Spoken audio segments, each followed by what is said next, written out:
This is Seriously Speaking, and my name still remains Adesowa Onyenokwe, and we're still in the month of women. I did promise that the whole of this month we're going to be talking about women's empowerment, women's health, and of course, have we really emasculated our men with this whole idea of women's empowerment? On the show today, I have 3 founders of different companies that help you find help. Now, but I will start by saying thank you to Jane. Is it Jane that made this dress? Yes, courtesy Vlisco. And Jane Michael, my stylist, ever ready for making me look as good as I am. And you know, I trust African fabrics because I'm promoting all that is African. This is Seriously Speaking. I'll be back with my guest if you don't go away. Welcome back. My first guest on the show today is someone I met maybe about 26 years ago. Somebody has accused me of always bringing my friends on this show. You can't blame me. It's my network. And by the way, if you have an interesting thing and you want me to run it, all you need to do is send me an email. And if it's worth my people hearing, I will share it. Now, I was at his wedding because my daughter was a little bride. And he says I just bulldozed my way into making things work. But I'll introduce Chidi to you. Chudi, because Chudi, though he doesn't live in Nigeria, he has set up a company in Nigeria that would help you find help without much problem and putting the role in your hands. Am I right, Chudi? Yes, that is correct. Chudi Obiofuma. It's nice to have you on the show. Thank you so much, Adesowa. And like you said, we really do go way back, and you've always been a resource anywhere you go. So thank you for having me on the show.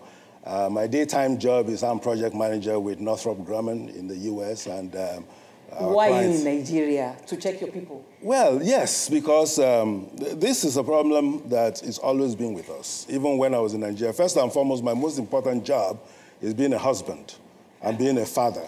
And, you know, with that comes the care that you have for your home, for your wife and your children.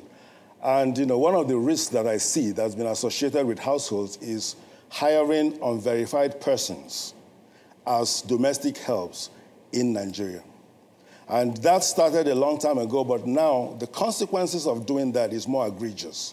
Before it used to be petty thefts, but now you're hearing about kidnappings, you're hearing about murder, you're hearing about people being poisoned and stuff like that. And I started thinking, because also I'm a serial entrepreneur. And you're a computers are your thing. I'm also a project manager in the IT field as well. So I said, how can I leverage technology to help my people? And, you know, the thought that came to my mind was, let's build a community, because the reason why we have lapses, the reasons why people are able to get away with crimes against homes is because we don't talk to each other. So you see that, you know, somebody commits an atrocity in a home and you fire them.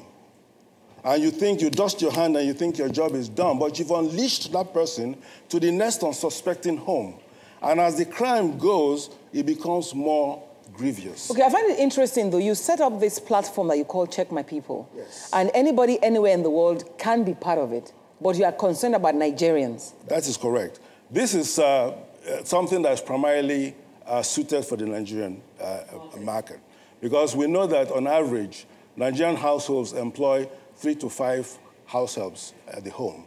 Be it a driver, be it a cook, be it a washerman, and what have you.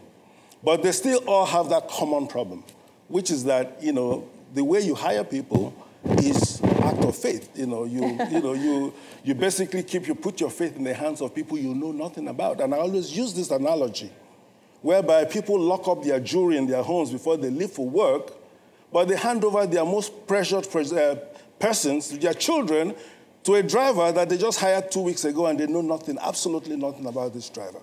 Now, where lies the priority? And I said, no, it doesn't have to be so.